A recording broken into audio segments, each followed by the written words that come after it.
발 더 깊이 있게 뉴스 속으로 시사인이 만드는 정치 라이브 김은지의 뉴스인 5월 12일 방송 시작합니다. 안녕하세요. 저는 시사인 김은지 기자고요. 첫 번째 코너 바로 들어가겠습니다. 쏟아지는 뉴스에 어떻게 반응해야 될지 알려드리는 시간 뉴스 리액션입니다. 김여아 기자 안녕하세요. 네, 안녕하세요. 네, 공식 선거운동 첫날 만나는 신인규 변호사님 안녕하세요. 네, 월요일엔 신인규입니다. 반갑습니다. 이 바쁜 와중에 책도 내셨다라는 소문이 있습니다. 아, 예, 책이 하나 나와서 한번 소개를 좀 드릴까 싶은데 대망론이라는 제목의 좀 강력한 제목을 요새 갖고 왔습니다. 다양한 의미로 대망이 쓰이는데요. 예, 근데 뭐 크게 망했다는 뜻이 아니고 대안과 희망을 논하다라는 말의 줄임말로 대망론인데 김용남 의원님하고 김종대 의원님 그리고 박영시 앵커님하고 저하고 넷이서 쓴 책인데 익숙한 멤버들이네요. 그렇습니다. 그래서 대한민국을 새로 고치겠다라는 그 여러 가지 아이디어들이 담겨 있는 좋은 책이니까 서점에서 꼭 한 번씩 봐주시면 좋을 것 같습니다. 네. 그러면 저희가 이제 22일 앞으로 다가온 대선 말말말 짚어볼까요? 네, 오늘 이제 0시부터 공식 선거 운동이 시작이 됐습니다. 이 순위권으로 거론되는 후보들 총 4명 정도인데요. 이 기호 1번 민주당 이재명 후보부터 해서 기호 2번 국민의힘 김문수 후보, 기호 4번 개혁신당 이준석 후보, 기호 5번 민주노동당의 권영국 후보까지입니다. 이 각 대선 주자들의 이 첫 행선지가 어딘지 또 그에 따라서 짚어볼 만한 말말말들을 골라봤는데요. 먼저 영상으로 함께 보시죠. 이제부터 진보의 문제는 없습니다. 이제부터 보수의 문제란 없습니다. 오로지 대한민국의 문제, 국민의 문제만이 있을 뿐입니다, 여러분. 풍요로운 북한으로 만들 수 있는 정당은 국민의힘 하나밖에 없습니까? 민주당도 할 수 있습니까? 국민의힘 하나밖에 없습니다. 풍요롭게 하는 것이 진보지 가난하게 하는 것이 진보입니까? 각 개인이 자유롭게 하는 것이 진보지 김정은 혼자 자유롭고 모든 국민이 그 밑에 억압하는 것이 진보입니까? 이 가짜 진보를 확 찢어버리고 싶습니다.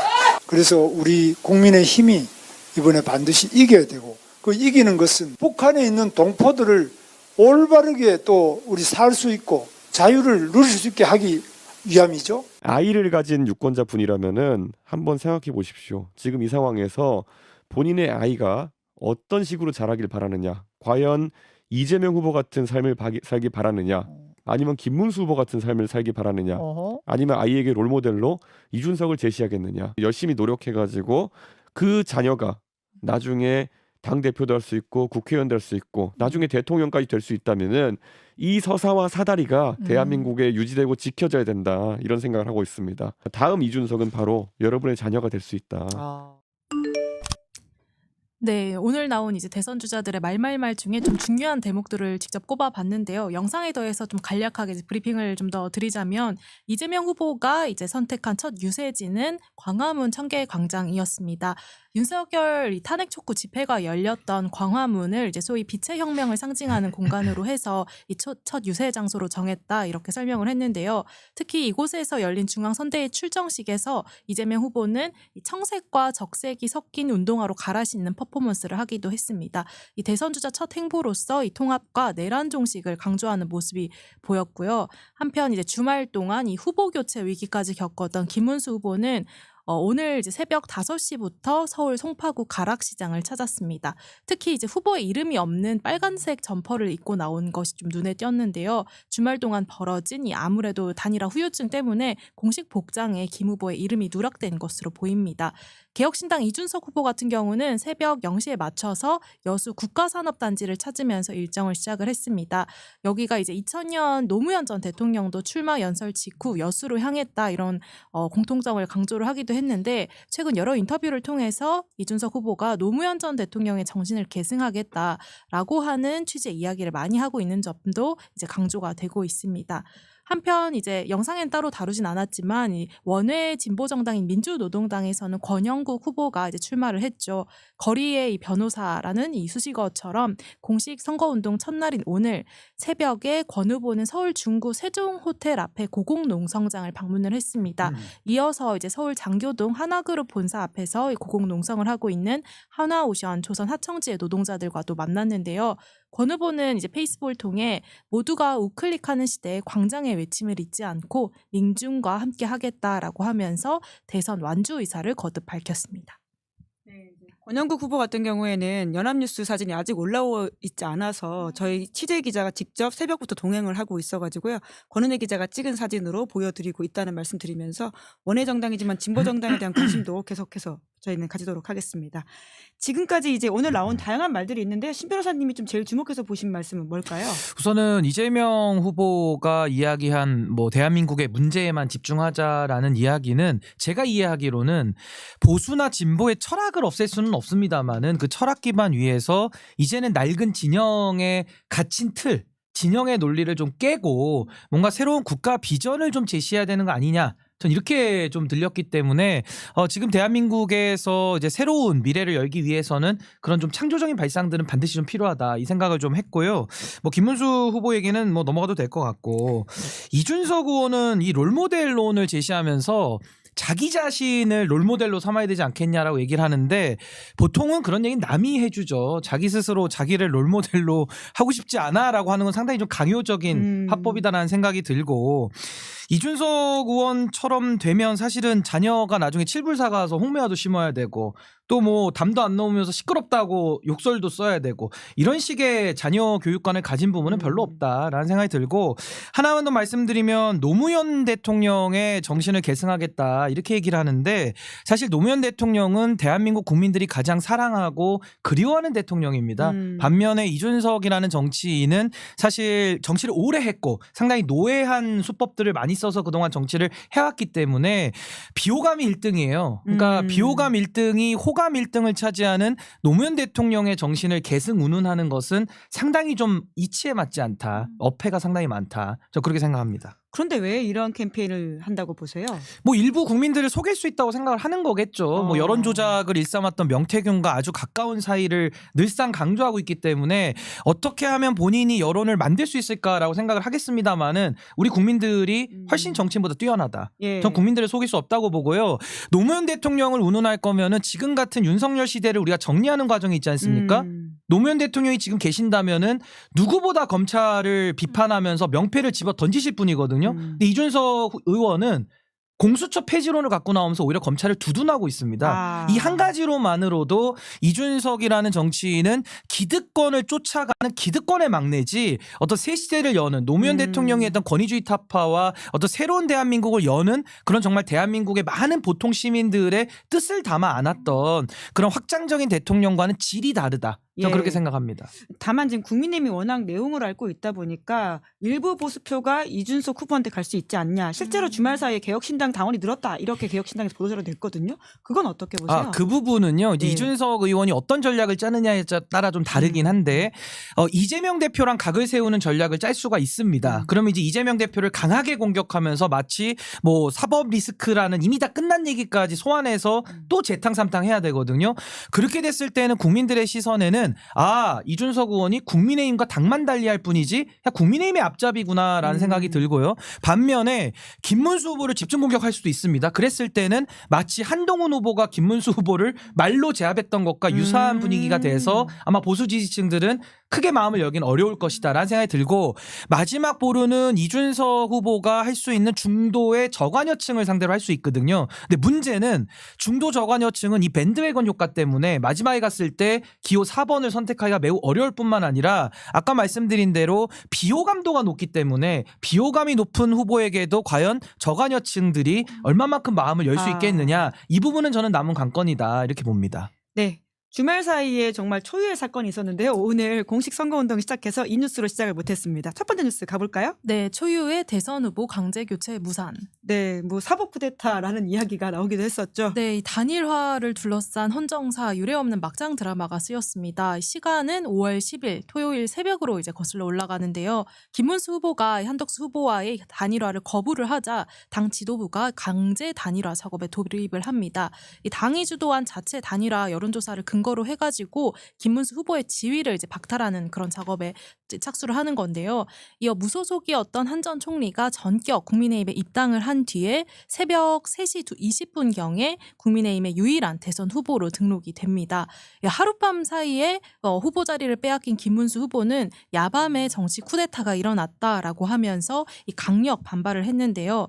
국민의힘 지도부는 이후에 이제 전국위원회를 열어서 한덕수 전 총리를 대선 후보로 확정할 계획이었으나 이 거센 반발에 부딪히게 됩니다. 홍준표 전 대구시장은 비속어까지 이제 섞어 쓰면서 한 X가 한밤중 계엄으로 자폭을 하더니 두 X가 한밤중 후보 약탈 교체로 파이널 자폭을 했다라고 하면서 강하게 비판을 했고요. 한동훈 전 대표도 북한도 이렇게는 안 한다. 라면서 아직도 국민의힘이 윤석열, 김건희 그 추종자들에게 휘둘리는 것 같아 안타깝다 이렇게 직격을 했습니다. 이 용병 논란에 휩싸인 한덕수 후보가 긴급 기자회견을 열어서 자신이 대선을 이기기 위해서라면은 김덕수, 홍덕수, 안덕수, 나덕수가 되겠다라고 이제까지 설득을 했으나 이 반발은 사그라들지 않았는데요. 결국에 이제 전당원 투표에서 반대 의견이 과반으로 나오면서 제동이 걸렸습니다. 한덕수 후보는 대선 출마 8일 만에 이제 퇴장을 하게 됐고요. 어렵사리 이제 기호 2번을 거머쥐게 된 김문수 후보는 어제 이제 의총장에 나와서 큰절을 하면서 원팀이 되자 이렇게 호소를 했으나 워낙 이 초유의 사건인 만큼 당분간은 후폭풍이 지속될 것으로 보입니다. 우선 당 지도부 총 사퇴 요구가 빗발치면서 권영세 비대위원장이 사퇴를 했고요. 이 후임 비대위원장 자리에는 당 최연소 의원이자 강제 후보 교체 의결에 홀로 반대표를 던졌던 김용태 국민의힘 의원이 맡게 됐고요. 다만 이제 한덕수 단일화를 위해 단식까지 불사했던 권성동 원내대표는 대선 국면이라는 이유로 이제 그대로 직을 유지하기로 결정을 했습니다. 네, 제가 아까 사법 쿠데타라고 잘못 표현했는데 정치 쿠데타이긴 하죠. 너무 쿠데타가 많은 상황이어서 좀 말이 순번을 매겨야 됩니다. 한 진짜. 5번쯤 되는 것 같아요. 제가 볼 예, 때는. 진짜 빨리 이 시국이 지나갔으면 좋겠다라는 생각이 드는데 도통이 주말 사이에 쿠데타는 어떻게 보셨습니까? 우선은 정당사에서 있을 수도 없고 있어서도 안 되는 끔찍한 쿠데타가 일어났다라고 저는 보고요. 이게 뭐 처음부터도 강제 단일화라는 말을 만들어냈는데 무슨 아이스 핫초코처럼 논리 모순적인 말을 일부러 만들어냈고 이거는 강제 단일화가 아니라 대통령 후보 강제 탈취 미수 사건입니다. 실제로 후보 자리에서 끌어내렸고요. 자신들이 원하는 후보 한덕수라는 인물을 세우려고 했는데 온갖 불법과 반칙이 난무했습니다. 새벽에 공고를 내고 한덕수 후보만 단일 입후보를 한다든지 거기에 김문수 후보는 가처분으로 다 대응했지만 사실 법원이 이걸 또 받아주질 않았거든요. 이런 상황 속에서 결국은 당원들이 이건 해도 너무한다. 이거는 뭐 김문수를 좋아하고 한동훈을 좋아하고를 떠나서 이거는 이렇게 해서는 안 된다라는 식의 당원들의 제동으로서 이 지금 당권 쿠데타가 멈춰졌는데 여기서 드러난 것은 쌍권이라고 하는 지도부 권영세, 예. 권성동 이분들의 사실상 그 내란 DNA를 그대로 입증했다라는 것과 이양수 사무총장도 총대를 메고 이걸 그냥 강행해 버렸거든요.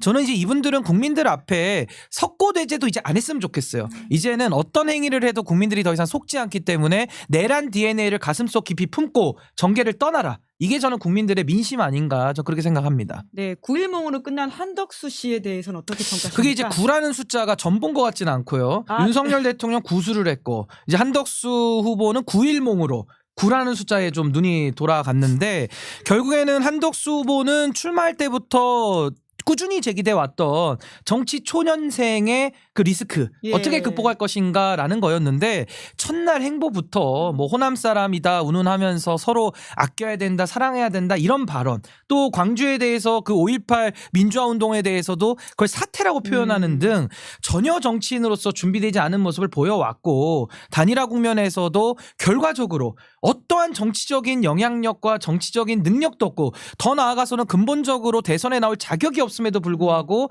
결국에는 이 국민의힘의 대선 국면에 상당한 먹구름만을 가져다 줬을 뿐이다. 전 그렇게 생각합니다. 네, 뿐만 아니라 윤석열 씨 메시지도 나왔잖아요. 네, 윤석열 씨가 국민의힘에서 벌어진 단일화 내용에 대해서 격렬한 논쟁과 진통이 있었지만 여전히 건강함을 보여줬다라고 평가를 했습니다.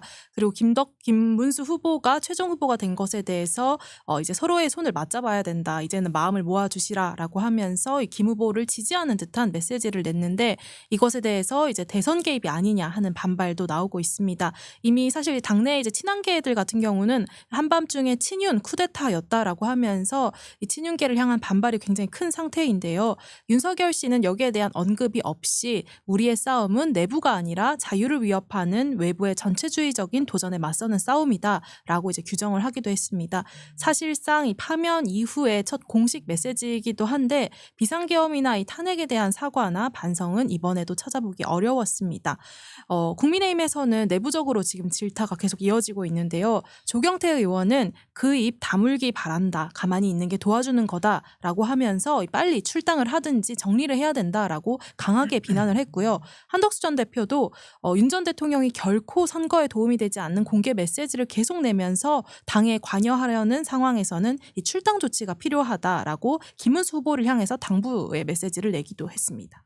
네, 윤석열 씨의 행태는 어떻게 평가하십니까? 이건 저는 거의 미친 짓이라고 봅니다. 왜냐하면 지금 뭐 자유, 민주주의를 위협한다라는 얘기를 하는데 그 자유와 민주주의를 위협한 내란 수괴가 할 수 있는 말이 아니다라는 생각이 우선 들고요. 국민의힘이 건강하다라는 표현은 정말 더 어처구니가 없습니다.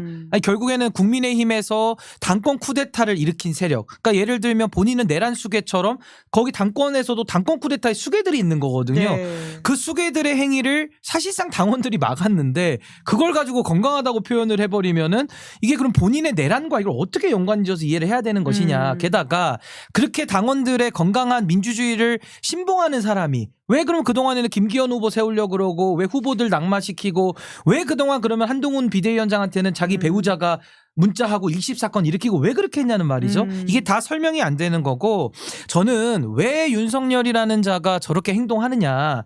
제가 널리 선회하면요. 윤석열이 모든 약속을 어겼는데 딱 하나 공약을 이행하고 있습니다.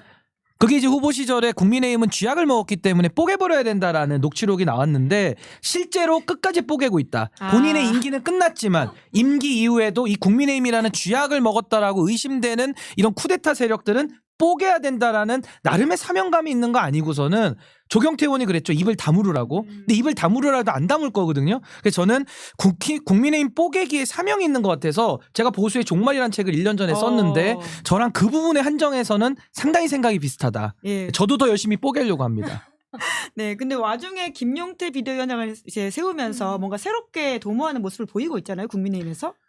저는 김용태 비대위원장이 스스로 승낙한 거기 때문에 그 예. 결단은 존중은 합니다만은 이건 완전하게 사실상 불구덩이에 들어가는 격이거든요. 그러니까 예를 들어 지금 김용태 비대위원장이 비대위원장을 한다고 해서 당을 개혁할 수 있을 거라고 아마 본인도 기대 안 할 겁니다. 국민들의 기대는 더더욱 없고요. 근데 그런 상황에서 지금 비대위원장 자리를 덜컥 받았는데 결국에는 대선에서 김문수 후보가 패배할 게 뻔하지 않습니까? 권성동 비대위원장 자리를 비웠고 이제 책임을 권성동 원내대표 혼자 져야 되는데 이제 김용태 비대위원장하고 나눠지게 된 것이죠. 그러니까 사실상 권리는 없고 책임만을 계승해야 되는 아주 어려운 자리에 스스로 독배를 마시러 들어갔기 때문에 아마 몸에 독소가 많이 퍼지지 않을까 그렇게 생각합니다. 쉽지 않은 길이다. 저는 그렇게 봅니다. 두 번째 뉴스 넘어가 보죠. 네, 윤석열 2번, 3번 계엄하면 된다고 했다. 네, 오늘 형사재판 세 번째 열렸습니다. 네, 윤 전 대통령 내란 사건 3차 공판 이제 증인으로 출석한 오상배 육군 수방사 부관이 이렇게 말을 했습니다. 오상배 부관은 윤 전 대통령이 본회의장으로 가서 4명이 국회의원 1명씩 들쳐업고 나오라고 해라고 지시한 것을 직접 들었다고 이제 증언을 했는데요.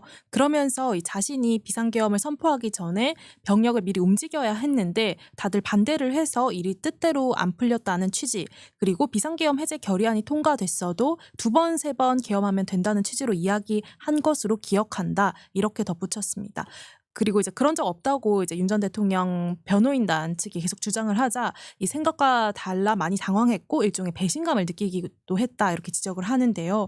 오늘 이제 3차 공판에 윤 전 대통령이 출석을 했는데 첫 포토라인에 섰지만은 뭐 이제 기자들이 비상계엄 선포에 대해 사과할 생각이 있냐 등의 이제 질문을 했으나 별다른 언급 없이 침묵한 채 취재진을 지나쳤습니다. 예, 댓글창에는 오늘 국민의힘 지도부가 최상병 묘소를 지나가지 않았다라는 지점에 대해서도 뒤늦게 김용태 비대위원장이 가긴 했지만 거기에 대한 지적도 해주시는 분들이 계신다라는 말씀을 드리면서 윤석열 씨 재구속 가능성 어떻게 보십니까? 아니 마땅히 재구속을 해야죠. 예. 지금 뭐 혐의도 추가적으로 구속영장 발부될 것들도 많습니다만은 일단은 지기현 재판장이 구속 취소를 인용해주고 심우정 총장이 즉시항으로 포기하면서 네. 지금 석방이 돼 있는 상태거든요. 정말 이 상황을 바로잡기 위해서라도 저는 지금 이 내란 수괴 관련된 이 재판부에서 전 영장을 다시 발부해서 재구속하는 것이 마땅하다는 생각이 들고 아마 윤석열 피고인도 잘 알 겁니다. 본인의 법정형이 사형과 무기징역에 해당하고 지금 벌린 일들이 헌법재판소의 결정도 매우 중요하고요. 이미 형사사법적으로도 이거는 뭐 내란죄의 성립을 부인하기가 어렵습니다. 예. 그리고 아무리 본인이 호수의 달그림자 같은 저런 뭉뚱그리는 소리를 한다 할지라도 본 사람이 있고요. 들은 사람이 있고 나와서 증언하는 사람이 있고 디지털 자료와 증거들이 차고도 넘치기 때문에 재판에서는 유죄를 피할 길이 없다. 그래서 저는 빠르게 재구속을 시켜야 된다 이렇게 봅니다. 네, 세 번째 뉴스 간단하게 다뤄볼까요? 네, 검찰 김건희 5월 14일 출석 통보. 나올까요? 네, 검찰이 김건희 씨에게 오는 14일 검찰청으로 출석하라고 통보를 했습니다. 현재 명태균 씨로부터 여론조사 결과 무상으로 제공받은 의혹부터 해서 김영선 전 의원에 대한 이 공천 개입 의혹 이런 것들을 받고 있는데요. 전담팀이 꾸려진 지 7개월 만인데 검찰은 김건희 여사가 계속해서 이제 불응을 하게 되면 강제 수사하는 방안도 검토 중인 것으로 알려졌습니다. 예, 너무 늦은 정의인 것 같긴 한데요. 이번에 나올 거라고 보십니까? 아니 근데 이번에는 뭐 임의 수사니까 본인이 마지막까지 버틴다고 하면 이제 검찰이 영장을 칠 수밖에 없을 겁니다. 결국 이제 검찰의 수사의 칼날은 목전까지 온 것인데 결국에는 이 명태균과 관련된 이 공천 개입부터 이 국정농단의 범위와 깊이가 너무나도 넓고 깊지 않습니까?